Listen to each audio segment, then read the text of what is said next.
ॐ अज्ञानतिमिरान्धस्य ज्ञानाञ्जनशलाकया चक्षुरुन्मीलितं येन तस्मै श्रीगुरुवे नमः। जय श्री कृष्ण चैतन्य प्रभु नित्यानंद श्री अद्वैत गदाधर श्रीवासादि गौर भक्तवृंद।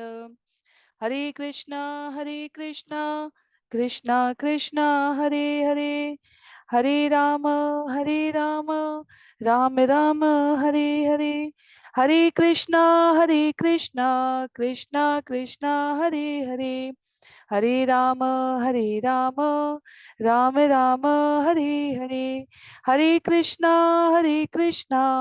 कृष्णा कृष्णा हरे हरे, हरे राम राम राम हरे हरे। हरे कृष्णा कृष्णा कृष्णा हरे हरे, हरे राम राम राम हरे हरे। हरे कृष्णा। सभी भक्तों को सादर प्रणाम। चैतन्य चरितामृत सत्र 110 110 में सभी भक्तों का स्वागत है।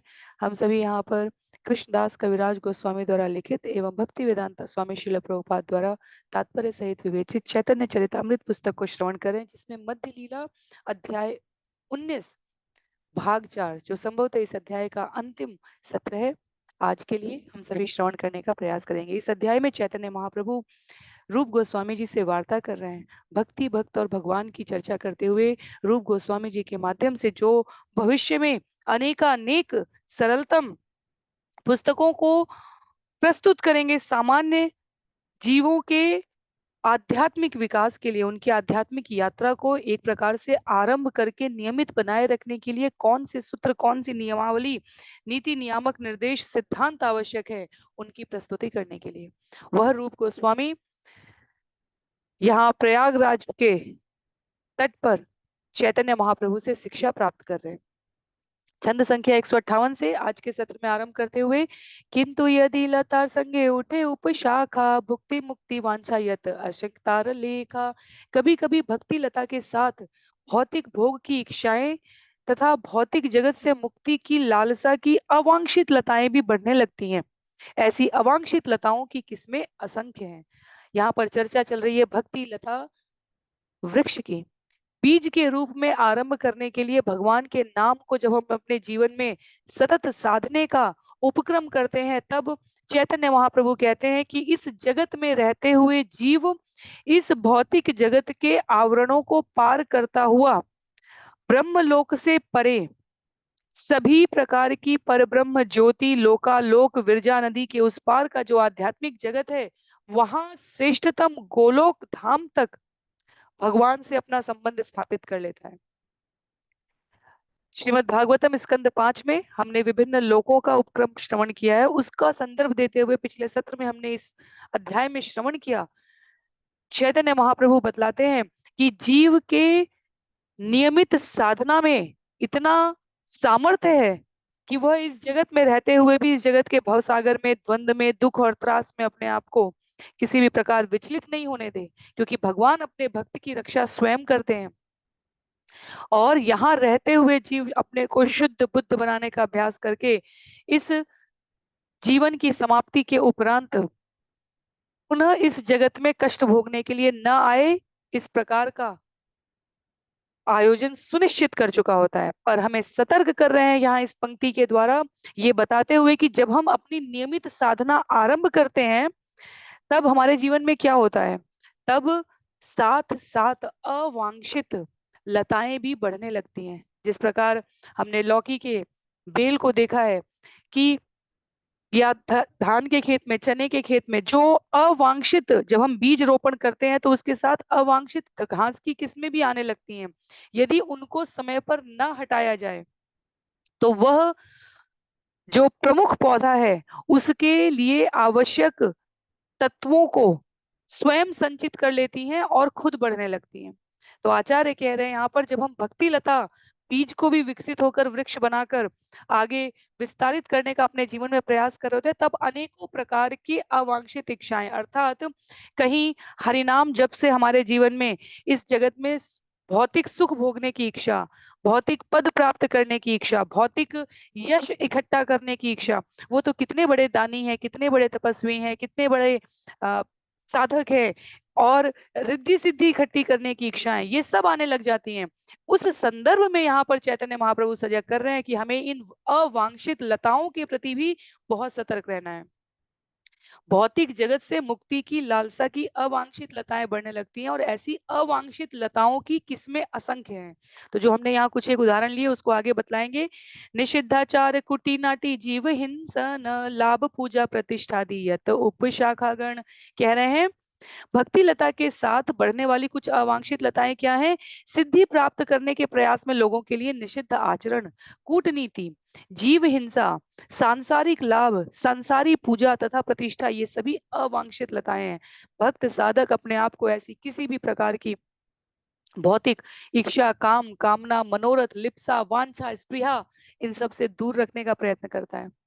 जब हम वास्तव में प्रयत्नशील हो भक्ति मार्ग में आगे बढ़ने के लिए, श्रील प्रभुपाद कहते हैं यहाँ तात्पर्य में कि कृष्ण भावनामृत आंदोलन में अनुयायियों को, साधकों को परामर्श दिया जाता है मांसाहार, जुआ, अवैध संबंध, नशा, इन सभी कार्यों से विरत रहें। यदि हम इनमें लगे रहेंगे तो हम कभी पूर्ण नहीं बन सकते। तो जो पूर्ण बनना चाहते हैं, जो भगवत धाम वापस लौटना चाहते हैं, उनके लिए कूटनीति, उनके लिए सांसारिक लोभ प्रतिष्ठा, ये सब मन को सदैव सशंकित करता है, मन को सदैव इस जगत में विभिन्न प्रकार के आबंधों में बनाए रखता है। किसी भी प्रकार की मानव जीवन की समस्या को यदि हम भौतिक माध्यम से समाधान देने का प्रयत्न कर रहे हैं, तो आचार्य हमें सतर्क करते हुए कहते हैं कि उसका कोई वास्तविक समाधान नहीं निकल पाता। वह कुछ समय के लिए किसी और रूप में, जिस प्रकार दवाइयों के लिए कहा जाता है, और विशेष रूप से एलोपैथी दवाइयों के लिए हमें आवश्यकता होती है, तुरंत उपचार के लिए हमें आवश्यकता होती है, पर साथ ही उसमें हानिकारक परिणाम भी लिखे होते हैं। कम या अधिक मात्रा में बीमार व्यक्ति के शरीर की प्रतिरोधक क्षमता के अनुसार ये दवाई कुछ न कुछ आपको साइड इफेक्ट जिसे हम कहते हैं, कुछ न कुछ नुकसान दे सकती है।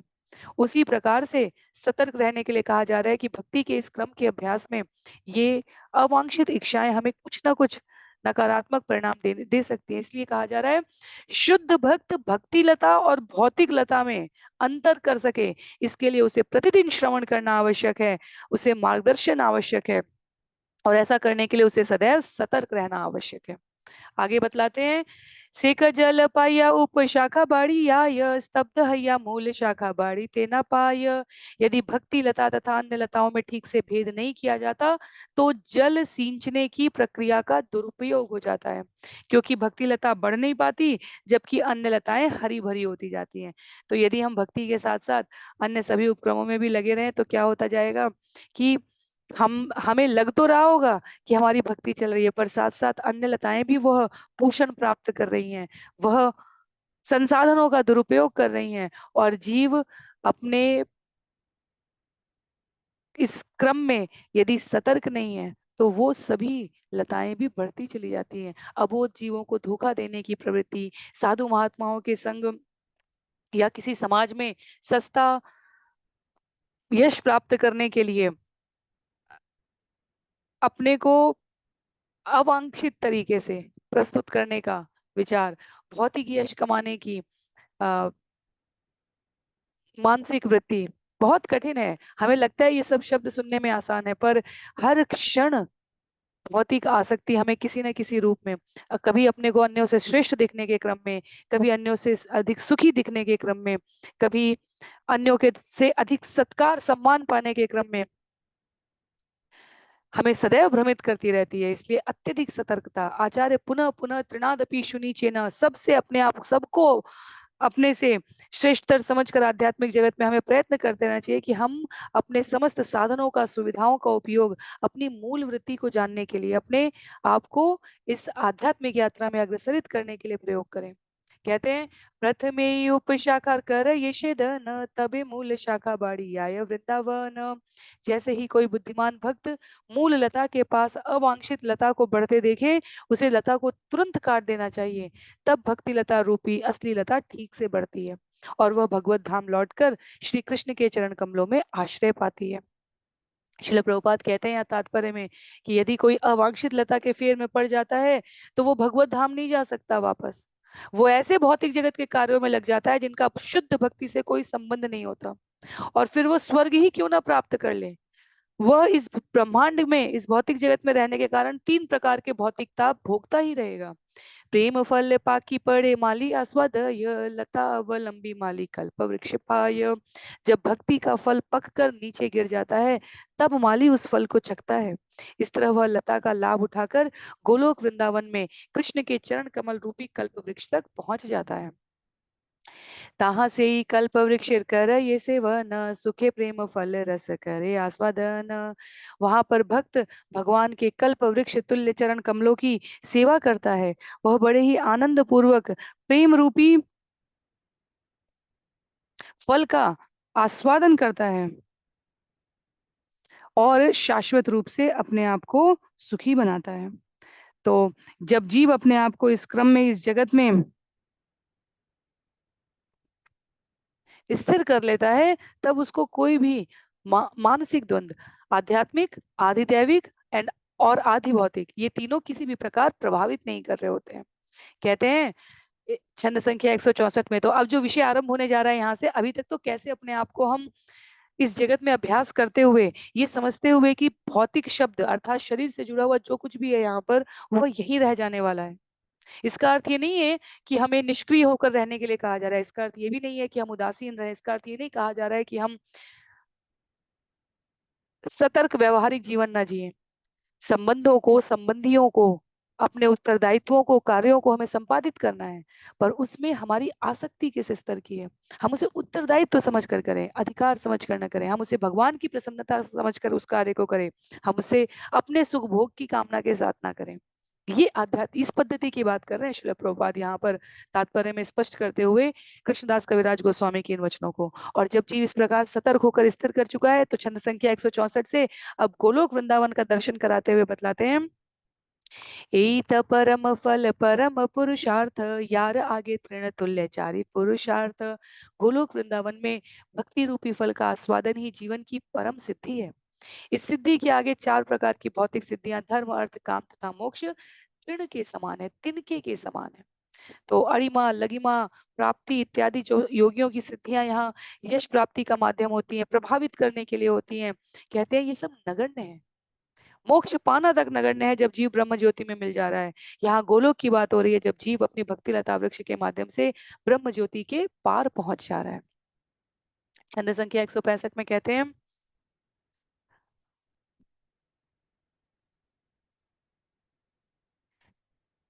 रिद्धा सिद्ध व्रज विजयिता, सत्य धर्मा समाधिर, ब्रह्मानंदो गुरु अपि चमत्कार, यतीव तावत् यावत् प्रेम्णा मधुरिपुवशिका,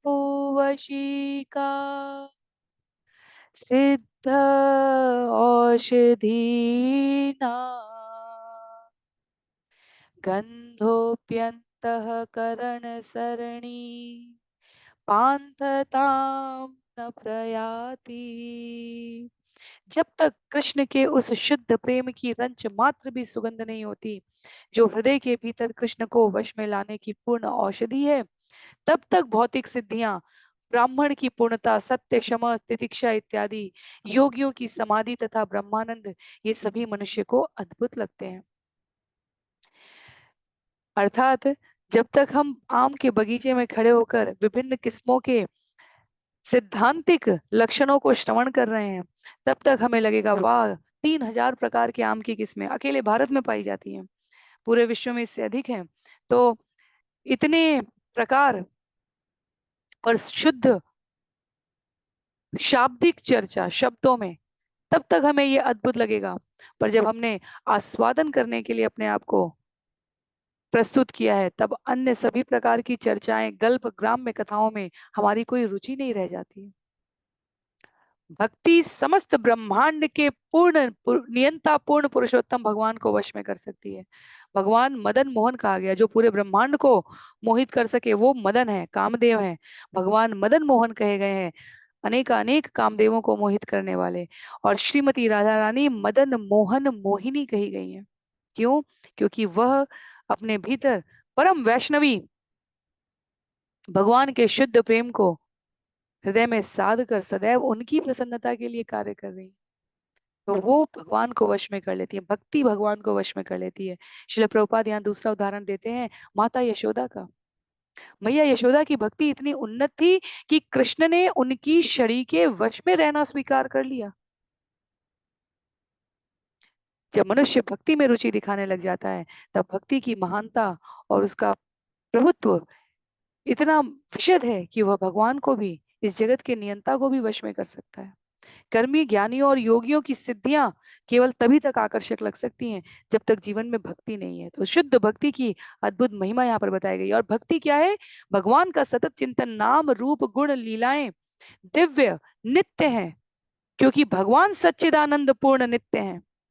जब हम उनका नाम, उनकी लीलाएं, उनके रूप गुण का चिंतन अपने जीवन के समस्त कार्यों में उनको केंद्र में रखकर व्यवहार कर रहे हैं, बिना किसी ईर्ष्या के, द्वेष के, प्राणी मात्र से रंच मात्र जीवन में अपेक्षा और उपेक्षा की भावना के परे सर्वत्र समस्त कारणों के कारण भगवान को समझकर व्यवहार कर रहे हैं, तो वो शुद्ध भक्ति है। कह रहे हैं शुद्ध भक्ति है ते है यह प्रेम उत्पन्न, अतएव शुद्ध भक्ति का ही ये लक्षण। शुद्ध भक्ति प्राप्त होने पर मनुष्य में भगवत प्रेम उत्पन्न होता है। अतएव मैं शुद्ध भक्ति के कुछ लक्षणों का वर्णन करता हूँ। अन्याभिलाषिता शून्यम ज्ञान कर्माद्यनुवृता, अन्याभिलाषिता शून्यम ज्ञान कर्माद्यनावृतम, आनुकूल्येन कृष्णानुशीलनम भक्ति उत्तमा। जब प्रथम श्रेणी की भक्ति विकसित होती है, तब मनुष्य को समस्त भौतिक इच्छाओं, अद्वैत दर्शन से प्राप्त ज्ञान तथा सकाम कर्म से रहित हो जाना चाहिए। भक्त को कृष्ण की इच्छा अनुसार अनुकूल भाव से उनकी निरंतर सेवा करते रहना चाहिए। तो भक्ति रसामृत सिंधु का ये श्लोक है, हमने अनेक बार भगवत गीता में, भागवतम में और अब यहाँ चैतन्य चरितामृत में भी इसको अधिकाधिक संख्या में श्रवण किया जाने वाला, पठन किया जाने वाला, उद्धरण दिया जाने वाला श्लोक है ये। कहा जा रहा है कि पूर्ण पुरुषोत्तम भगवान की इच्छा से हम सदैव यदि उनका चिंतन करते हैं, मन मना भव मत भक्तो, हम उनका भक्त बनते, हम उनके भक्त बनते हैं। मध्याजी माम नमस्कुरु, सदैव उनको प्रणाम करते हैं, उनकी इच्छाओं के अनुकूल व्यवहार करते हैं, तो ये शुद्ध भक्ति का लक्षण होता है। भगवान कहते हैं भगवत गीता अध्याय 18 श्लोक संख्या 69 में, न च तस्मान मनुष्येषु कश्चिन में प्रिय कृतम। श्री प्रभुपाद यह सब उद्धरण यहाँ इसलिए प्रस्तुत कर रहे हैं ताकि जीव को विश्वास हो सके कि सारे शास्त्रों में एक मत से भगवान की भक्ति करने की स्वीकार्यता, परम श्रेष्ठ गंतव्य प्राप्त करने का सरलतम माध्यम बताया गया, वह भक्ति है। सबके लाभ के लिए जो भगवत गीता के उपदेश का प्रचार करता है, वह भगवान का अधिकाधिक प्रिय होता जाता है। तो यहाँ पर भगवान उस भक्ति की विधि को गुरु शिष्य परंपरा की प्रामाणिक पद्धति से कैसे प्राप्त किया जाए, कैसे भौतिक स्वार्थों को, भौतिक सिद्धियों को प्राप्त करने वाले अन्य उच्चतर पार्षद गणों की, जिसमें देवी देवता भी आते हैं, केवल उन तक स्वयं को सीमित ना रख सके जीव और मन मना भव मत भक्तों बने, ताकि वह अपने कम समय में सबसे महत्वपूर्ण गंतव्य को प्राप्त कर सके, तब वह जीव निष्ठ कहा जाता है, अर्थात दृढ़ प्रतिज्ञ कहा जाता है। कह रहे हैं अन्य वांछा अन्य पूजा शाणी ज्ञान कर्म अनुकूल्य सर्वेंद्रिय कृष्ण अनुशीलन। शुद्ध भक्त को कृष्ण की सेवा करने के अतिरिक्त अन्य कोई कामना नहीं करनी चाहिए, न देवताओं की, न संसारी व्यक्तियों की अतिरिक्त पूजा करने की आवश्यकता है। गोपियों ने पूजा की है तो कृष्ण को प्राप्त करने के लिए की है। कात्यायनी देवी की पूजा मास पर्यंत कार्तिक महीने के उपरांत हम सभी श्रवण करते हैं। उसे कृष्ण भावनामृत से रहित किसी कृत्रिम ज्ञान का अनुशीलन नहीं करना चाहिए और कृष्ण भावना भावित कार्यों के अतिरिक्त अन्य किसी कार्य में नहीं लगना चाहिए। उसे अपनी सारी विशुद्ध इंद्रियां भगवान की सेवा में लगानी चाहिए। कृष्ण भावना भावित कार्यों को अनुकूल रीति से संपन्न करने की यही विधि है। एई शुद्ध भक्ति यहाँ है प्रेमा य पंचरात्रे भागवते एई लक्षण का ये कार्य शुद्ध भक्ति कहलाते हैं। जो व्यक्ति ऐसी शुद्ध भक्ति करता है वह उचित समय आने पर कृष्ण के प्रति अपना मूल प्रेम विकसित कर लेता है। पंचरात्र तथा श्रीमद् भागवतम जैसे वैदिक ग्रंथों में इन लक्षणों का वर्णन हुआ है। तो शुद्ध भक्ति करने के लिए श्रीमद् भागवतम के प्रवचन को, श्रीमद् भगवत गीता के सिद्धांतों को, श्री चैतन्य चरितामृत के इन उद्धरणों को हमें अपने आचार विचार व्यवहार में लाना होता है, तब वह प्रचार में अन्यों को प्रकाशित कर देता है। कहते हैं सर्वोपाधि विनिर्मुक्तम तत्परत्वेन निर्मलम ऋषिकेश ऋषिकेन सेवनम भक्ति रुच्यते। भक्ति का अर्थ है समस्त इंद्रियों के स्वामी पूर्ण पुरुषोत्तम भगवान की सेवा में अपनी सारी इंद्रियों को लगाना। जब आत्मा भगवान की सेवा करता है तो उसके दो गौड़ प्रभाव होते हैं। मनुष्य सारी भौतिक उपाधियों से मुक्त हो जाता है और भगवान की सेवा में लगे रहने मात्र से उसकी इंद्रियां शुद्ध हो जाती हैं। तो भक्ति का यहाँ कारण बताया है, भक्ति का यहाँ माध्यम बताया है, भक्ति का यहाँ प्रभाव बताया है, परिणाम बताया गया है। ये नारद पंचरात्र का श्लोक है और भक्ति रसामृत सिंधु में उपलब्ध है, इसलिए कृष्णदास कविराज गोस्वामी इसे यहाँ इस विषय की सुस्पष्टता के लिए प्रस्तुत करते हैं। आगे कह रहे हैं मद्गुण श्रुति मात्रेन्मयी सर्वगुहाशये मनोगति अविक्षिन्ना यथा गंगाम्भसो अम्बुध। जिस तरह गंगा का स्वर्गीय जल अबाध गति से समुद्र में जाकर मिल जाता है, उसी तरह जब मेरे भक्त मेरा श्रवण मात्र करते हैं तो उनके मन मेरे पास आते हैं और मैं सबके हृदयों में वास करने लगता हूँ। तो अनेक उद्धरण है ये। यह श्रीमद् भागवतम का कपिल मुनि का संवाद है जो यहाँ प्रस्तुत किया गया है। आगे देते हैं उदाहरण शास्त्र का संदर्भ देते हुए लक्षणम भक्ति योगस्य निर्गुणस्य युदायतम अहेतुक्य अव्यवहिता या भक्ति पुरुषोत्तमे। ये पुरुषोत्तम अर्थात पम भगवान की दिव्य प्रेम भक्ति के लक्षण है। यह अहेतुकी होती है और किसी तरह रोके नहीं रुकती। और क्या उदाहरण है सालोक्य शाष्टि सामीप्य सारूप्यकत्वम अप्युत दीयमानम न गृह्णन्ति विना मत्सेवनम जना। मेरे भक्त मेरी सेवा करने की तुलना में सालोक्य साष्टि सामीप्य तथा सारूप्य इन मुक्तियों को मेरे देने पर भी स्वीकार नहीं करते। भक्ति के माध्यम से केवल जीव अपने आप को सायुज्य में भगवान के संग रहकर उनकी सेवा करने के मुक्ति के प्रकार को स्वीकार करता है। साष्टी उनके जैसा सामर्थ्य, उनके जैसा स्वरूप, सालोक्य, सामीप्य, सारूप्य, इन सबके भावों में कोई रुचि नहीं रखता।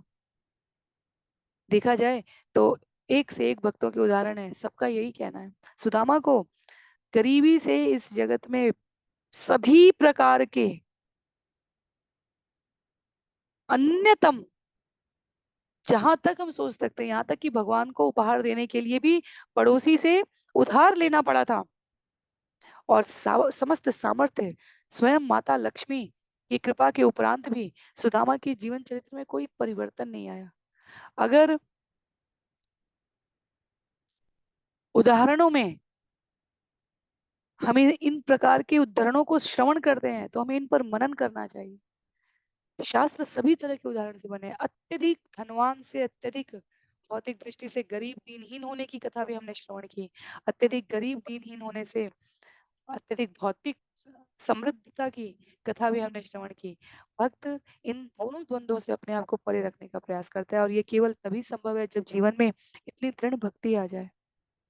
भगवान का नाम और भगवान का कार्य हमारे जीवन में सभी प्रकार के सुकृतियों का यह अंतिम फल है, परिणाम है। कहते हैं छंद संख्या 174 में स एव भक्ति योगाख्य आत्यंतिक उदायत ये नाति व्रजति गुणम मद्भावो उपपद्यते। ऊपर बतलाया गया भक्ति योग जीवन का चरम लक्ष्य है। पूर्ण पुरुषोत्तम भगवान की भक्ति करने से मनुष्य भौतिक प्रकृति के तीनों गुणों को पार कर जाता है और प्रत्यक्ष भक्ति के स्तर पर आध्यात्मिक पद को प्राप्त करता है।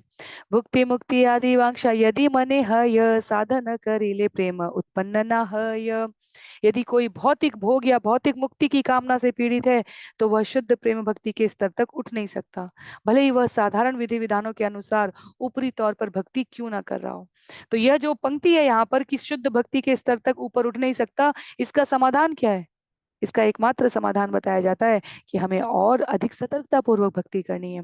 जैसे हमने हरिनाम चिंतामणि में जब श्रवण किए हैं हरिनाम जप के समय होने वाले 10 नाम अपराधों को, तो सबके उपाय के रूप में अपराध से मुक्ति पाने का उपाय क्या है? अपराध से मुक्ति पाने का उपाय हमें और अधिक शुद्धता पूर्वक हरिनाम जप करना है। वैसे ही हम यदि अ, भौतिक भोग की कामना से, मुक्ति की कामना से पीड़ित हैं, तो भी हमें व्यवहार पूर्वक अपने आप को पुनः पुनः पुनः अपने भक्ति लता वृक्ष को सींचते हुए अवांछित तत्वों से अपने आप को दूर करते हुए प्रयास करना चाहिए कि हम इन द्वंद्वों से ऊपर उठ सकें, इन द्वंद्वों से अपने आप को मुक्त कर सकें।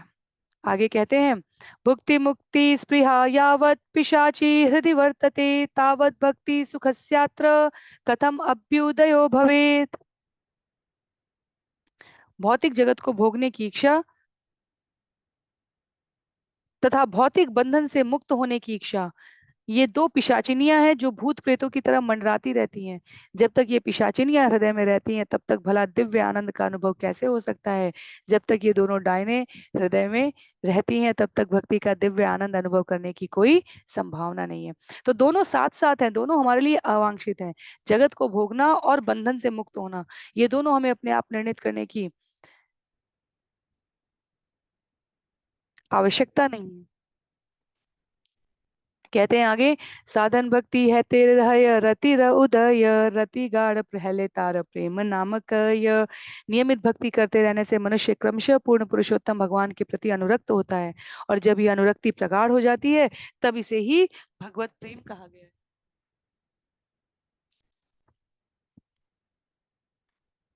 तो भक्ति कोई आकाशीय विषय नहीं है। भक्ति इस जगत में रहकर भगवान की सेवा में निरत होकर भौतिक इच्छाओं से मुक्त होकर जीवन जीने की प्रक्रिया है। और ये एक प्रक्रिया है, ये एक मार्ग है। ये कोई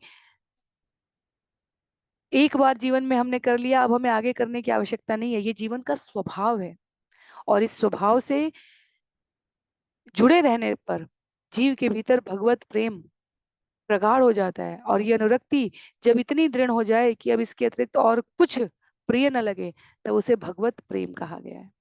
और जब उस स्तर पर नारद मुनि हो गए, हमारे नारद मुनि परम वैष्णव कह गए, महादेव हो गए, श्रीमती राधा रानी हो गई, हमारे परम महाजन हो गए, इन सब का जीवन आचरण जब हम देखते हैं तो हमें ज्ञात होता है कि इनके जीवन में बाह्य दृष्टि से कुछ भी चलता रहे, पर अपने समस्त संयुक्त मनोभाव से और कार्य पद्धति से यह केवल भगवत प्रेम का वर्धन करने में ही संलग्न है। प्रेम वृद्धि क्रमे नाम स्नेह मान प्रणय राग अनुराग भाव महाभाव य। प्रेम के आधारभूत पक्ष धीरे धीरे बढ़कर स्नेह मान प्रणय राग अनुराग भाव तथा महाभाव बन जाते हैं। ये एक एक शब्द है, हमने इनको हरिनाम चिंतामणि में भी श्रवण किया है, संक्षिप्त में श्रवण किया है। हरिदास ठाकुर वहां पर चैतन्य महाप्रभु के द्वारा प्रेरित किए जाने पर इनकी परिभाषाएं बता रहे हैं, और भक्ति रसामृत सिंधु में इन्हें विस्तार से बताया गया। ये क्रम है। स्नेह भौतिक जगत में भी हम इसका अनुभव करते हैं, किसी के प्रति स्नेह हो, फिर उसका हम मान करें, उसके साथ और अनुराग बढ़ता है, प्रणय आता है, फिर भाव और महाभाव। और लेकिन भौतिक जगत का यह स्नेह का क्रम बढ़ते हुए जब महाभाव तक पहुंचता है तो यह सुगति को नहीं प्राप्त हो सकता, क्योंकि इसमें भौतिक कलमशता से मुक्ति की बात नहीं है। यह जीव को दोनों पक्ष की निस्वार्थता न उपलब्ध होने के कारण दुखी अधिक करता है। और तब भौतिक जगत में हम सोचने लगते हैं कि किसी के पास हमने तो उससे एक तरफा इतना स्नेह किया, प्रेम किया,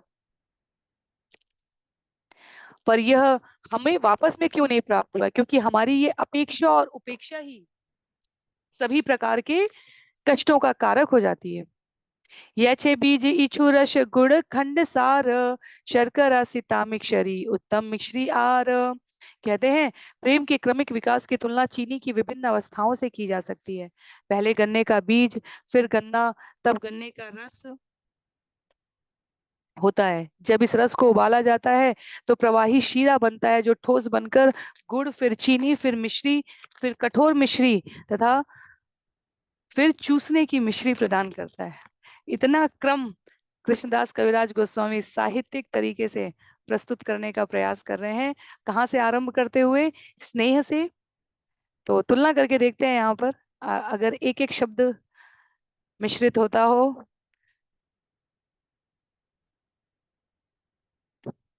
स्नेह, मान, प्रणय, राग, अनुराग, भाव और महाभाव, ये 7 स्तर कहे जा रहे हैं। और जब गन्ने के रस से चीनी बनने की अवस्था के बारे में बात की जाए तो कहा जा रहा है गन्ने का बीज, गन्ना, गन्ने का रस। अब यह आरंभ हो रहा है, रस को उबालने से शीरा, ओस गुड़, फिर चीनी, फिर मिश्री, कठोर मिश्री और चूसने की मिश्री, लगभग लगभग बराबर है। विभिन्न स्तरों को, भाव के विभिन्न क्रमों से उदाहरण देने के लिए कृष्णदास कविराज गोस्वामी ये उदाहरण प्रयोग कर रहे हैं। आगे कहते हैं, यही सब कृष्ण भक्ति रसिर स्थाई भाव, स्थाई भावे मिले यदि विभाव अनुभाव। ये सारी अवस्थाएं मिलकर स्थाई भाव अर्थात भक्ति में सतत भगवत प्रेम कहलाती हैं। इन अवस्थाओं के अतिरिक्त विभाव तथा अनुभाव भी होते हैं। तो भगवान के प्रति राग कभी घटता नहीं है, ये बढ़ता बढ़ता और बढ़ता ही चला जाता है। इसलिए विभिन्न अवस्थाएं प्राप्त करने पर यह किस क्रम में जाता है, ये सभी स्थाई भाव है, श्रील प्रभुपाद यहाँ तात्पर्य में बता रहे हैं। भक्ति विनोद ठाकुर ने अपने अमृत प्रवाह भाष्य में लिखा है कि अनुभाव की भी 13 कोटियां हो सकती हैं। नृत्य, जमीन पर लेटना, गाना, चिल्लाना, कूदना, उच्च स्वर से शब्द करना, जम्हाई लेना, दीर्घ श्वास लेना, जनमत की परवाह न करना, यहाँ लार, अट्टहास, अस्थिरता तथा हिचकिया, ये सभी विभिन्न भाव कहे जा रहे हैं, अनुभाव, क्षमा कीजिए, अनुभाव के लक्षण कहे जा रहे हैं। और दिव्य रसानुभूति विभिन्न स्तरों पर होती है। तो गोस्वामी रूप गोस्वामी विशेष रूप से भक्ति रतामृत सिंधु में इन सभी प्रत्येक लक्षण को अलग अलग नाम देकर यहाँ रूप गोस्वामी ये सभी शिक्षाएं प्राप्त कर रहे हैं। और इनका उनके अंतर में इतना विकास होता है कि वह एक एक शब्द की गूढ़ व्याख्या कर रहे हैं। इसलिए हमारे इस गुरु शिष्य परंपरा संबंध में चैतन्य महाप्रभु के द्वारा कृष्ण भावनामृत के इस क्रम को आरंभ किया गया है। पर वैष्णव अपने आप को रूपानुग कहते हैं। कहते हैं हम तो रूप गोस्वामी की शरण ग्रहण कर रहे हैं, हम तो उन रघुनाथ दास गोस्वामी की शरण ग्रहण कर रहे हैं। इनमें से एक ने चैतन्य महाप्रभु से शिक्षा प्राप्त की है, दूसरे ने चैतन्य महाप्रभु के संग षट गोस्वामियों में सबसे अधिक निवास किया, उनका संग प्राप्त किया है। हम सभी वैष्णव अपने आप को कहते हैं हम तो रूपानुग हैं, अर्थात भगवान के द्वारा प्रशिक्षित रूप गोस्वामी के शरण आश्रय में, मार्गदर्शन में भक्ति का अभ्यास कर रहे हैं। सात्विक व्यभिचारी भावे रमिलने, कृष्ण भक्ति रस है अमृत आस्वादने। जब सात्विक तथा व्यभिचारी भावों के लक्षणों को उच्च स्तरीय प्रेम भाव से मिला दिया जाता है, तब भक्त नाना प्रकार के अमृतमय स्वादों में कृष्ण प्रेम के दिव्य आनंद का आस्वादन करता है। यचे दधि सीताघृत मरीच कर्पूर, मिलन रसाला है अमृत मधुर। इनके स्वाद दही, मिश्री, घी, काली मिर्च तथा कर्पूर के मिश्रण के स्वाद के तुल्य हैं और मधुर अमृत की भांति स्वादिष्ट होते हैं। भक्त भेदे रति भेद पंच परकार, शांत रति, दास्य रति, सख्य रति आर, वात्सल्य रति, मधुर रति, ये पंच विभेद, रति भेदे कृष्ण भक्ति रसे पंच भेद। कहते हैं भक्त के अनुसार रति 5 प्रकार की होती है, शांत रति, दास्य रति, सख्य रति, वात्सल्य रति तथा मधुर रति। ये पांचों प्रकार की रति पूर्ण पुरुषोत्तम भगवान के प्रति भक्त की विभिन्न अनुरक्तियों से उत्पन्न होती है। भक्ति से प्राप्त होने वाले दिव्य रस भी 5 प्रकार के होते हैं। तो जीव शांत रस में, वात्सल्य रस में, साख्य रस में, दास्य रस में और माधुर्य रस में अपने आप को अनुरक्त करता है। इस जगत में यदि हम उसकी तुलना देखने में चाहे, एक छोटे बच्चे का व्यवहार एक शत्रु को भी आनंदित कर सकता है। इतनी निश्चलता, इतना निर्दोष, इतना मासूम, निष्कलुष व्यवहार होता है वह। तो भगवान वात्सल्य प्रेम में अपने भक्तों को उस प्रकार से रिझाते हैं। सखा के रूप में हम अनेकानेक कथाएं इस जगत में श्रवण करते हैं। अपने मित्र के लिए बड़े से बड़ा त्याग कर देना,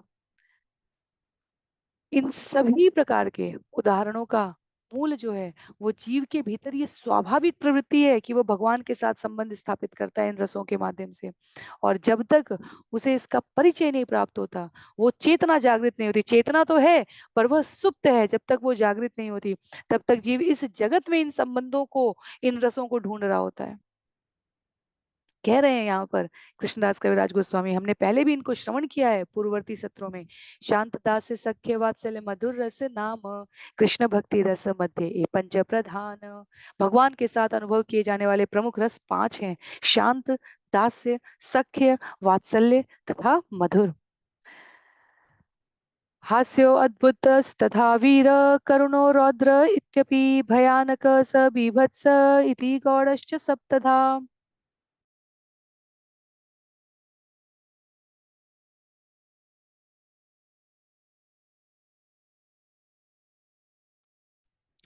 5 प्रत्यक्ष रसों के अतिरिक्त 7 अप्रत्यक्ष या गौड़ रस होते हैं, जिन्हें हास्य, अद्भुत, वीर, करुण, रौद्र, भयानक तथा विभत्स नाम से जाना जाता है। हमने श्रवण किया इनको इसी श्रीमद् भागवतम भगवत गीता के सत्रों के उपरांत चैतन्य चरितामृत में भी कहते हैं, हास्य, अद्भुत, वीर, करुण, रौद्र, विभत्स रस भय पंचविध भक्ति गौड़ सप्त रस है।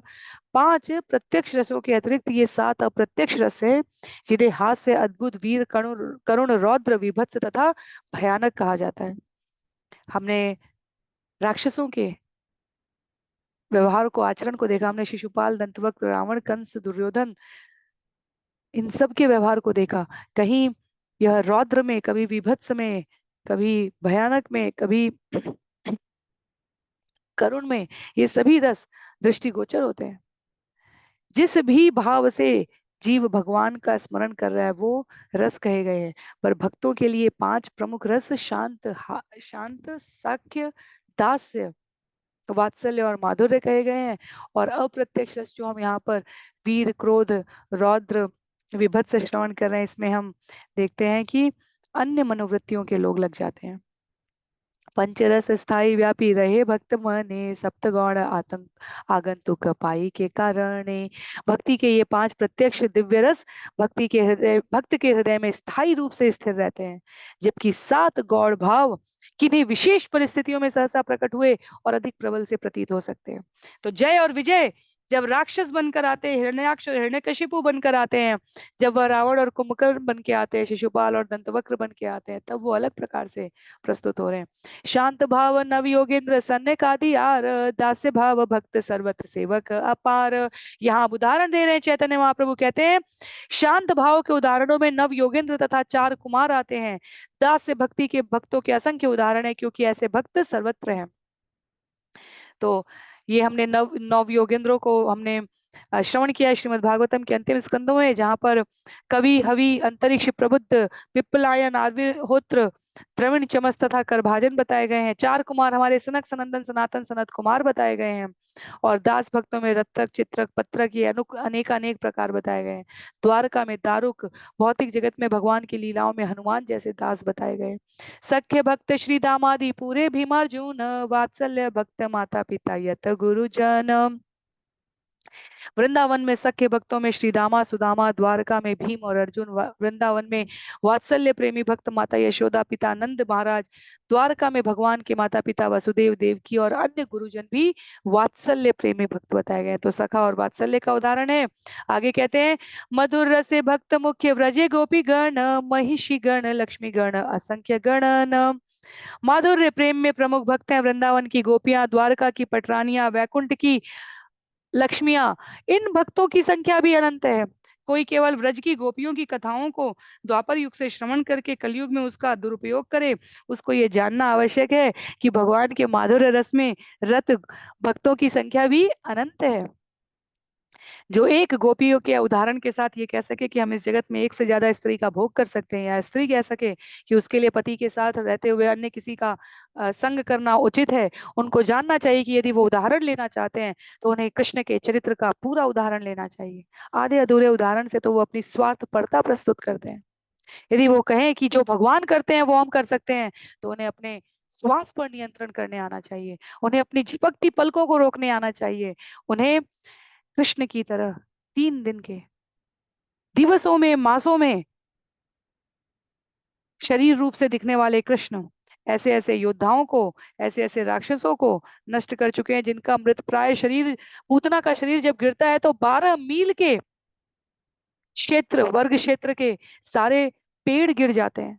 ये सामर्थ्य है यदि, तो कृष्ण की नकल करने का, मुख से उच्चारण करने का, दुस्साहस कर सकता है कोई, ये सामर्थ्य नहीं है। तो यह अत्यधिक रौरव नरक की गति होती है जब हम भगवान के कृत्यों का अनुकरण करते हुए अपनी भौतिक इच्छाओं और कामनाओं की पूर्ति करने की बात करते हैं। ये जीव को रौरव नरक में दुख भोगने का संयोग बना देता है। तो अनंत है संख्या, असंख्य है माधुर्य प्रेम में भी। कहते हैं पुनः कृष्ण रति है अद्वित प्रकार, ऐश्वर्य ज्ञान मिश्रा केवला भेद आर। कृष्ण रति दो प्रकार की है, पहली ऐश्वर्य ज्ञान मिश्रित रति तथा दूसरी ऐश्वर्य ज्ञान रहित शुद्ध रति। ऐश्वर्य ज्ञान मिश्रित रति में हमारे नारायण स्वरूप भगवान का दर्शन भी आता है। कहते हैं गोकुले केवल आरती ऐश्वर्य ज्ञान ही न पूरी द्वय वैकुंठाद्य ऐश्वर्य प्रवीण। उदाहरण दे दिया यहाँ पर आचार्य ने, कह दिया यदि ऐश्वर्य ज्ञान विहीन शुद्ध रति चाहिए तो वो गोलोक वृंदावन में पाई जाती है, और ऐश्वर्य तथा ज्ञान से युक्त रति चाहिए तो वो मथुरा तथा द्वारका इन दो पुरियों तथा वैकुंठ में पाई जाती है। जहाँ भगवान के ऐश्वर्य स्वरूप की उपासना हो रही है वो नारायण स्वरूप है, विष्णु स्वरूप है, द्वारका के अधिपति। और जहाँ शुद्ध भक्ति की, ऐश्वर्य रहित भक्ति की बात है, वहां कुंज बिहारी रास बिहारी की बात की जाती है। समंत पंचक तीर्थ में गोपियां पहचानने से इनकार कर देती, कहते हैं ये द्वारका का कृष्ण हो सकता है, वृंदावन का कृष्ण हमें देखकर कभी मुकुट रथ यूं राजसी वेश धारण नहीं करेगा। वह तो चंदन गेरू से अपना श्रृंगार कराता था, वह तो वृक्ष के, जंगली वृक्ष के पुष्पों को अपने मस्तक पर बांधे गए कपड़े को, जो हम मुकुट कह देते हैं, उसमें धारण करता था। तो एक है यहाँ पर, एक बताई गई है ऐश्वर्य तथा ज्ञान से युक्त रति, दूसरी बताई गई है ऐश्वर्य ज्ञान विहीन शुद्ध रति। आगे कहते हैं ऐश्वर्य ज्ञान प्राधान्य संकुचित प्रीति, देखी या ना माने ऐश्वर्य केवल आरती। ऐश्वर्य प्रधान होने पर भगवत प्रेम कुछ संकुचित सा हो जाता है, किंतु केवला भक्ति में भक्त कृष्ण की असीम शक्ति को देखते हुए भी अपने आप को उनके समान मानता है। मुझे स्मरण है आप में से माता जी का, किसी माता जी का कमेंट बॉक्स में प्रश्न था कि नारायण स्वरूप को कैसे समझे, वो प्रेम भक्ति में सहायक है। यहाँ कहा जा रहा है ऐश्वर्य प्रधान होने पर भगवत प्रेम कुछ संकुचित सा हो जाता है। जब हम भगवान के इतने महिमा मंडित स्वरूप को देखेंगे तो हम भगवान के रक्षक बनने का भाव नहीं रखते हैं, हमारा भाव हो जाता है हे भगवान हमारी रक्षा करें। नारायण स्वरूप में कोई भगवान को अपना पुत्र नहीं मान रहा होता है, कोई भगवान के लीला सौंदर्य का इस प्रकार नारायण स्वरूप को नहीं कहता कि आप नृत्य करके दिखाइए। उनके साथ अपने व्यक्तिगत संकुचित हो जाता है जीव, थोड़ा तो जीव अपने आप को भक्त के रूप में, थोड़ा तो अपने आप को मर्यादा के उस आवरण में ले आता है जो कहीं ना कहीं उसकी शुद्ध रति को समेट देती है। जबकि कृष्ण के रूप में कृष्ण डांट भी खाते हैं, कृष्ण रक्षा भी करते हैं, कृष्ण रक्षा भी प्राप्त करते हैं। गोपियां प्रतिदिन की अपनी प्रार्थना में, मैया यशोदा की उम्र की गोपियां प्रतिदिन की प्रार्थना में कहती हैं हे हरि कृष्ण की रक्षा करो, यदि कोई विपत्ति कृष्ण पे आनी हो तो उसे हम ले लें या आप हर लो, पर कृष्ण को सुरक्षित रखो। कहते हैं यहाँ पर शांत दास्य रसे ऐश्वर्य कहा उद्दीपन, वात्सल्य सख्य मधुरे ते करे संकोचन। शांत तथा दास्य रस के स्तर पर भी भगवान का ऐश्वर्य कभी कभी प्रमुख होता है। अर्जुन दर्शन कर रहे हैं, हनुमान जी भगवान के ऐश्वर्य को समझते हुए व्यवहार कर रहे हैं, पर वात्सल्य में, सख्य में, माधुर्य रसों में ऐश्वर्य संकुचित हो जाता है, वहां ऐश्वर्य की प्रमुखता नहीं रह जाती।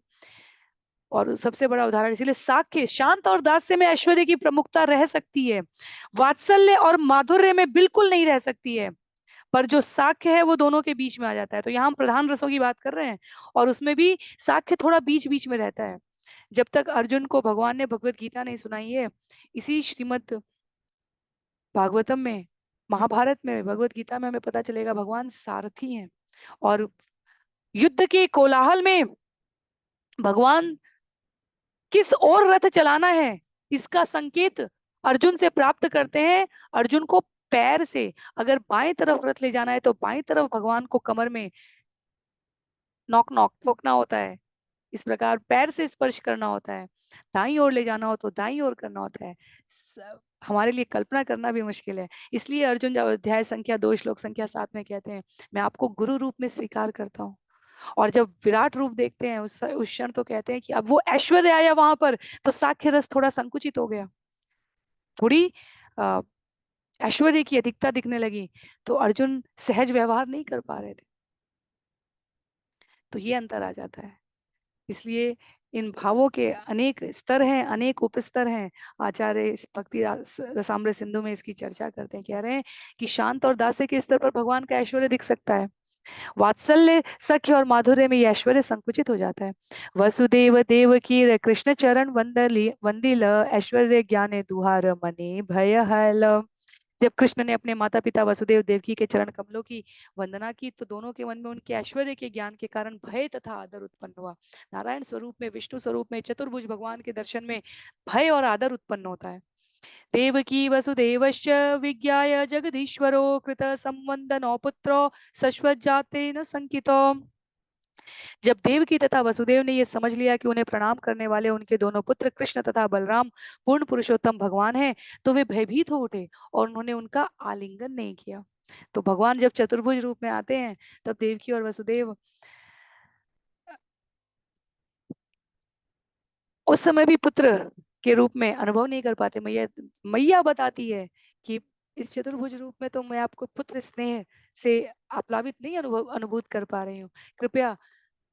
तो भगवान फिर द्विभुज रूप में आते हैं, फिर भगवान को वो अ, शिशु रूप में आने को कहती है, फिर कहती है शिशु ऐसे रुदन ना करे, प्रलाप ना करे, तो वो कैसा शिशु हुआ, फिर मैया का वात्सल्य कहाँ से छलकेगा।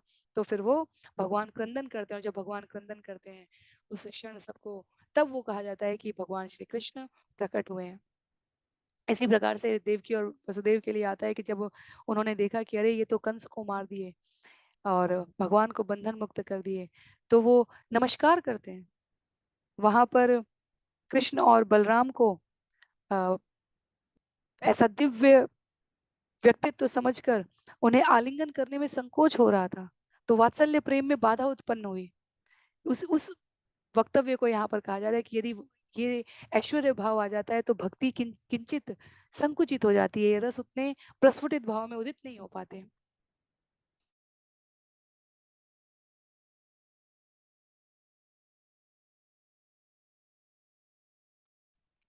कृष्णेर विश्व रूप देखी अर्जुनेर हैल भय सख्य भावे धाष्ट क्षमापय करिया विनय।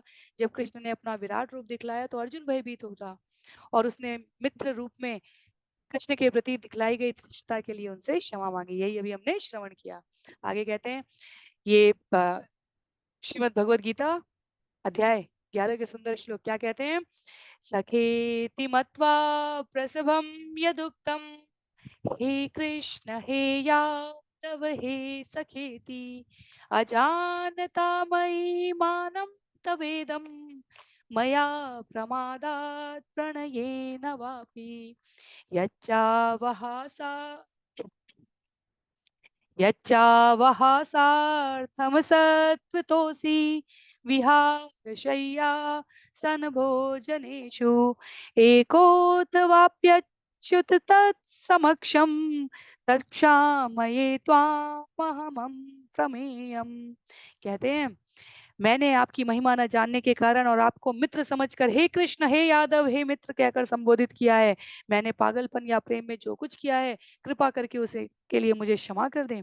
एक ही बिस्तर में लेटे हुए, परिहास में साथ साथ बैठे या खाते हुए, कभी अकेले में कभी मित्रों के सामने कई बार आपका अनादर किया है, हे अच्युत, कृपया मेरे उन सारे अपराधों को क्षमा कर दें। भगवान स्नेह पाने के लिए ये लीलाएं करते हैं। और भक्त यदि ऐश्वर्य भाव जान लेता है, तो वो अपने आप को संकुचित अनुभव करता है। मैया यशोदा कृष्ण के मुख में माटी के दर्शन के क्रम में जब ब्रह्मांड देखती है, तो वो सोचती है ये मेरा कृष्ण है। और पर जब कृष्ण योग माया के प्रभाव से विस्मृत करा देते हैं, तो वह पुनः कृष्ण को झिड़की देने लगती हैं, क्यों खाया तुमने मृदा को, तुम्हारा भाई कितना चिंतित हो गया है। इसी प्रकार यहाँ उदाहरण है माता रुक्मिणी का।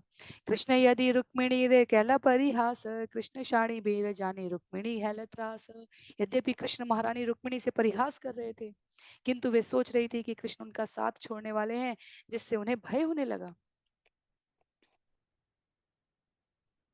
तस्यासु दुःख भय शोक विनष्ट बुद्धे, हस्ताक्षलत्थद्वलयतो व्यजनं पपात। देहश्च विक्लवधियः सहसैव मुह्यन् रंभेव वात विहता प्रविकीर्य केशान। जब कृष्ण द्वारका में रुक्मिणी से परिहास कर रहे थे तब वे दुख भय तथा शोक से संतप्त हो गई। उनकी बुद्धि भी नष्ट हो गई थी। उन्होंने अपने हाथ की चूड़ियां गिरा दी और जिस पंखे से भगवान को पंखा जल रही थी वो भी गिर गया। उनके बाल बिखर गए, वे सहसा बेहोश होकर गिर पड़ी, मानो तेज हवा से केले का कोई वृक्ष गिर गया हो।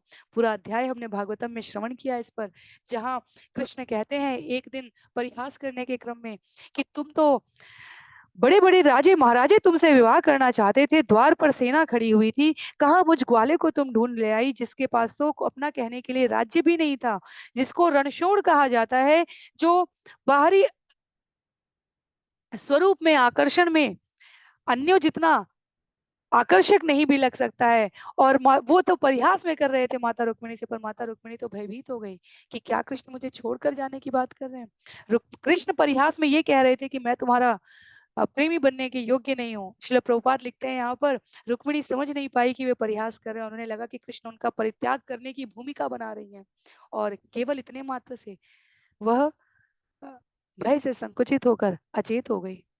केवलार शुद्ध प्रेम ऐश्वर्य न जाने, ऐश्वर्य देखी ले निज संबंध से माने। केवल शुद्ध भक्ति की अवस्था में भक्त अनुभव करते हुए भी कृष्ण के असीम ऐश्वर्य को मानता नहीं। वो कृष्ण से अपने संबंध के विषय में ही गंभीरता से विचार करता है। आ जाए यदि अब हम गोपियों की चर्चा पर, तो कृष्ण कथा में आता है कि भगवान ने सेतु बंद कर दिया। भगवान ने कहा मैं पिछले जन्म में राम हूं, मेरे एक इशारे पर वानर समुद्र पर सेतु बना सकते हैं। ललिता विशाखा कहती हैं भगवान रहने दो कृष्ण, हम राम की कथा जानते हैं, पर ये मत कहो कि तुम राम रहे हो। तुम राम नहीं हो सकते, तुम तो ये दधिमुख जैसे बंदरों के साथ कूद कूद कर खाली माखन चुरा सकते हो। तो ये शुद्ध भक्ति है, ये केवला भक्ति है, पर हम दिखावे में इस भक्ति को नहीं अपना सकते। उस भक्ति के स्तर तक पहुंचने के लिए गोपियों ने अनेकानेक जन्म जन्मांतर तक साधना की है। यह शुद्ध प्रेम का स्तर है, जहां एक क्षण हम अपने बारे में ना सोच सकें, केवल और केवल कृष्ण के सुख के लिए सोच रहे हैं। दिखावटी बनावटी स्तर हमें प्रेम की विकृत अवस्था में पहुंचा सकता है। कृष्ण के प्रति रागानुग भक्ति का जो स्तर है, उसमें कोई छल नहीं है, कोई दिखावा नहीं है।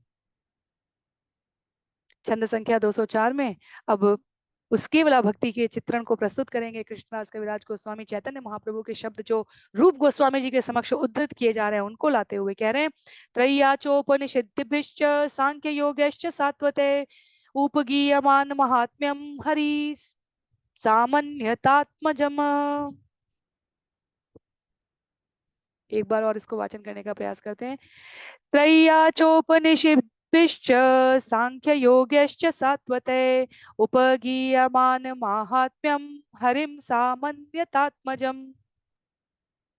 जब माता यशोदा ने कृष्ण के मुंह के भीतर सारे ब्रह्मांडों को देखा तो क्षण भर के लिए वे आश्चर्यचकित हो गई। 3 वेदों के अनुयायियों द्वारा भगवान इंद्रदेव तथा अन्य देवताओं की तरफ पूजे जाते हैं। ऐसे अनेक अनुयायी भगवान के लिए यज्ञ करते हैं। उपनिषदों के अध्ययन द्वारा उनकी महानता को जानकर ऋषिगण भगवान की पूजा निर्विशेष ब्रह्म के रूप में करते हैं। बड़े बड़े दार्शनिक जो ब्रह्मांड का विश्लेषणात्मक अध्ययन करते हैं, उनको पुरुष के रूप में पूजते हैं। बड़े बड़े योगी उन्हें सर्वव्यापक परमात्मा के रूप में तथा भक्त पूर्ण पुरुषोत्तम भगवान के रूप में पूजते हैं। फिर भी माता यशोदा उन्हें अपने पुत्र के रूप में पूजती है। तो जिन देवताओं को विभिन्न वेदों में पूजा जा रहा है, वो देवता भगवान को पूज रहे हैं, और उन भगवान को मैया यशोदा अपने पुत्र के रूप में पूज रही हैं। तो जो भक्ति के क्षेत्र में उन्नत हो चुके हैं, वह योग माया की कृपा से कृष्ण के ऐश्वर्य को नहीं जानते, वह केवल कृष्ण को अपना मानते हैं। तम मत्वात्मजम अव्यक्तम मर्त्यलिंगम अधोक्षजम गोपिको लूखने दाम्ना बबंध प्राकृतम यथा। यद्यपि कृष्ण इंद्रिय अनुभूति से परे तथा मनुष्यों के लिए अप्रकट हैं, किंतु वे भौतिक शरीरधारी मनुष्य का वेश धारण करते हैं। इस तरह माता यशोदा ने उन्हें अपना पुत्र माना और ओखली से एक रस्सी द्वारा भगवान कृष्ण को बांध दिया, मानो वे सामान्य बालक हो। हमने क्रम आरंभ किया था चैतन्य महाप्रभु द्वारा रूप गोस्वामी को दी गई शिक्षाओं के इस विवरण में। भक्ति लता वृक्ष से, बीज से अनेक अनेक अतिरिक्त अवांछित लक्षणों से स्वयं को परे करते हुए अब भक्ति के रस के प्रकार में प्रत्यक्ष और अप्रत्यक्ष श्रवण करते हुए एक एक उदाहरण से ऐश्वर्य और रति से परे, ऐश्वर्य और भय की रति से परे शुद्ध प्रेम के स्तर पर, तो ये चर्चा क्रमबद्ध ही आ रही है। और अब वात्सल्य में, माधुर्य में, सख्य में कैसे भगवान के संग जीव संबंध बना सकता है उसका उदाहरण चल रहा है। उवाह कृष्ण भगवान श्रीदामानं पराजित वृषभम भद्रसेनस्तु प्रलंबो रोहिणी सुतम। जब कृष्ण श्रीदामा से हार गए तो उन्हें श्रीदामा को अपने कंधों पर ले जाना पड़ा। इसी तरह भद्रसेन ने वृषभ को तथा प्रलंब ने रोहिणी सुत बलराम को उठाया था। ये सारे उदाहरण बताए जा रहे हैं, कहानियां बताई जा रही हैं, एक एक शास्त्र से उद्धरण है ये। साच मेने तदात्मानं वरिष्ठां सर्वयोषितां हित्वा गोपी काम्याना माम सौभजते प्रिय ततो गत्वा वनोद्देशं दीप्ता केशवम अब्रवीत् न पारयेऽहं चलितुं नय माम यत्र ते मन एवमुक्त प्रियामाह स्कन्दम् आरुह्यतामिति ततश्चान्तर्दधे कृष्ण सावधु अन्वतप्यत। हे प्रियतमा कृष्ण, आप मेरी पूजा कर रहे हो और उन सारी गोपियों का साथ छोड़ रहे हो जो आपके साथ आनंद भोगना चाहती हैं। ऐसा सोचते हुए श्रीमती राधा रानी ने अपने आप को कृष्ण की सर्वाधिक प्रिय गोपी मान लिया। उनको गर्व हो गया और कृष्ण के साथ उन्होंने रासलीला छोड़ दी थी। उन्होंने गहन वन में जाकर कहा, हे प्रिय कृष्ण, अब मैं और अधिक नहीं चल सकती, आप जहाँ चाहो मुझे ले चलो। जब श्रीमती राधा रानी ने इस प्रकार से कृष्ण से याचना की तो कृष्ण ने कहा, तुम मेरे कंधों पर चढ़ जाओ। ज्यों ही राधा रानी ऐसा करने लगी वे अदृश्य हो गए। तब श्रीमती राधा रानी अपनी प्रार्थना तथा कृष्ण के अदृश्य होने पर शोक कर रही हैं। तो श्रीमद् भागवतम स्कंद 10 अध्याय 30-36 से लेकर 38 का उद्धृत श्लोक है। यहाँ पर आचार्य यहाँ अपनी स्वतंत्रता लेते हैं प्रत्यक्ष रूप से श्रीमती राधा रानी को संबोधित करने के लिए। सुखदेव गोस्वामी ने एक गोपी कहा है, यहाँ आचार्य स्पष्ट करते हैं कि वो एक गोपी कौन है। पति सुतान्वये भ्रातृबान्धवान् अति विलंघ्य ते अन्त्यच्युता गताः गति विधस्तवोद्गीत मोहिता कितव्योषित कस्त्यजेन्निशिः। हे कृष्ण, हम सब अपने पतियों, पुत्रों, परिवार, भाइयों और मित्रों के आदेश की अवहेलना करके उनका साथ छोड़कर आपके पास आई हैं। या आप हमारी इच्छाओं के विषय में सब कुछ जानते हैं। हम तो आपकी परम संगीतमयी बांसुरी से आकृष्ट होकर आई हैं, तो भी आप बहुत बड़े ठग हैं। भला ऐसा कौन होगा जो इस रात्रि के अंधकार में हम जैसी तरुणियों का साथ त्यागना चाहेगा। ये विभिन्न परिदृश्य हैं जो यहाँ पर सूचीबद्ध कर रहे हैं कृष्णदास कविराज गोस्वामी, ये बतलाने के लिए कि शुद्ध प्रेम में ऐश्वर्य मिश्रित भक्ति की बात नहीं की जा रही है, शुद्ध कृष्ण रति की बात की जा रही है। इसमें जीव कितना कृष्ण से स्वयं को संबद्ध करता है, ये सब उदाहरण है। हमने इनको पूर्ववर्ती श्रवण किया है, पर ये हमारी स्मृति को पुष्ट करते हैं ये बतलाकर कि कैसे भगवान अपने भक्तों के अधीन रहना प्रिय करते हैं, कैसे भक्त भगवान पर अपना अधिकार दिखाता है। शांतरस्य स्वरूप बुद्धे कृष्ण कनिष्ठता शमो मुनिष्ठता बुद्धे इति श्रीमुख गाथा। जब कोई कृष्ण के चरण कमलों में पूरी तरह लगा रहता है तब उसे क्षमता अवस्था प्राप्त होती है। क्षमता शब्द शम से निकलता है। शांतरस तटस्थ अवस्था है, भगवान कृष्ण के चरणों में पूरी तरह लगे रहना। यह साक्षात पूर्ण पुरुषोत्तम भगवान के मुख से निकला हुआ निर्णय है और यह अवस्था आत्म साक्षात्कार कहलाती है। शमो मुनिष्ठता बुद्धि रीति श्री भगवत वच तनिष्ठा दुर्घटा बुद्धि एताम शांत रतिम विना। भगवान के वचन है पूर्ण पुरुषोत्तम भगवान के। जब किसी की बुद्धि मेरे चरण कमलों में पूरी तरह संलग्न हो जाती है किंतु वह व्यक्ति किसी तरह की व्यवहारिक सेवा नहीं करता तो उसे शांत रति या क्षमा अवस्था कहा गया है।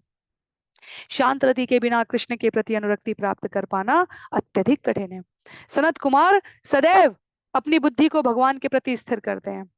शमो मनिष्ठता बुद्धि इदम इंद्रिय संयम तितिक्षा दुख सम्मर्शो जीवोपस्थ जयो धृति।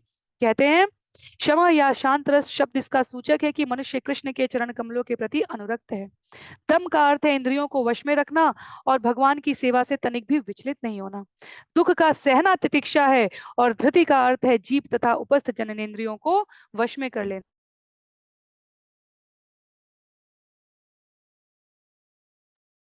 तो इस प्रकार यहाँ पर उपदेशामृत के जो श्लोक हम सभी सुबह और शाम के सत्र में श्रवण करें, जीवा का वेग, अपने जननेंद्रियों का वेग, अपने जीवा का वेग खाने के लिए, वाणी के प्रयोग के लिए भी, और साथ साथ हम कितना उदरस्थ का वेग, कितना भोजन ग्रहण कर रहे हैं, इन सब में शम दम की बात की गई है। अपने आप को हमें स्थिर रखना चाहिए, ना अधिक खाना चाहिए, ना अधिक बोलना चाहिए।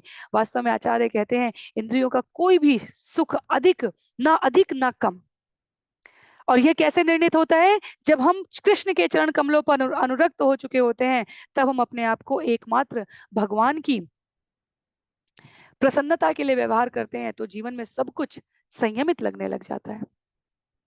छंद संख्या 214 श्रवण करेंगे, जहाँ कह रहे हैं भगवान, अतएव बिना तृष्णा त्याग तार कार्य मानी, अतएव शांत कृष्ण भक्त एक जानी। जो शांत रस को प्राप्त करता है उसका कार्य है कि उन इच्छाओं का परित्याग कर दे जो कृष्ण से संबंधित नहीं है। केवल कृष्ण भक्त ही इस पद को प्राप्त कर सकता है। इस तरह वह शांत रस भक्त कहलाता है। तो कुछ एक छंद बाकी है इस अध्याय में, पर समय की मर्यादा का ध्यान रखते हुए हम लोग आज सत्र को यहीं पर विराम देंगे। अगले सत्र में कतिपय छंद है, करीब 30 के क्रम में 30-35 छंद बाकी हैं। तो अगले सत्र में हम उन छंदों को और अगले अध्याय को एक साथ श्रवण करने का प्रयास करेंगे। ये बहुत आधारभूत व्यवहारिक बिंदु है, इसलिए इन पंक्तियों को, इन छंदों को, इन भावों को हमें अपने भक्ति के प्रयास को पुष्ट करने में आत्मसात कर लेना है। इसी प्रकार बस व्यवहार करना है। यदि हमारी जप संख्या नियमित है, श्रद्धा पूर्वक ध्यान से की जा रही है, यदि हमारा श्रवण और पठन नियमित है, तो हमारे आचार और व्यवहार के लिए पर्याप्त मार्गदर्शन की अवस्था में केवल हमें भक्तों का संग चाहिए, और इस प्रकार हम अपने आप को इस मार्ग पर अग्रसरित करने में प्रयत्नशील बने रह सकते हैं। सतत निरंतरता से भगवान कहते हैं तेषाम सतत युक्ता नाम, सतत लगातार युक्ता नाम, सभी प्रकार से भजताम प्रीति पूर्वक, हम स्नेह पूर्वक मुझे बसते हैं। ददामी बुद्धि योगम तम, उनको मैं इस प्रकार से बुद्धि प्रदान करता हूँ। ददामी बुद्धि योगम तम ये न मामू पयांति थे, ये न जिस प्रकार माम मुझे उपायंती वो प्राप्त कर पाते हैं। तो इस भाव को धारण करते हुए, इसको सार रूप में लेते हुए आज के सत्र को यहीं पर विराम करेंगे। अगले सत्र में छंद संख्या 215 से हम इस विषय को आगे श्रवण करेंगे। सभी को बहुत बहुत आभार। कृष्णदास कविराज गोस्वामी जी की जय, चैतन्य चरितामृत की जय, श्रील प्रभुपाद की जय, श्रील गुरुदेव की जय, अनंत कोटि वैष्णव वृंद की जय, नामाचार्य श्रील हरिदास ठाकुर की जय।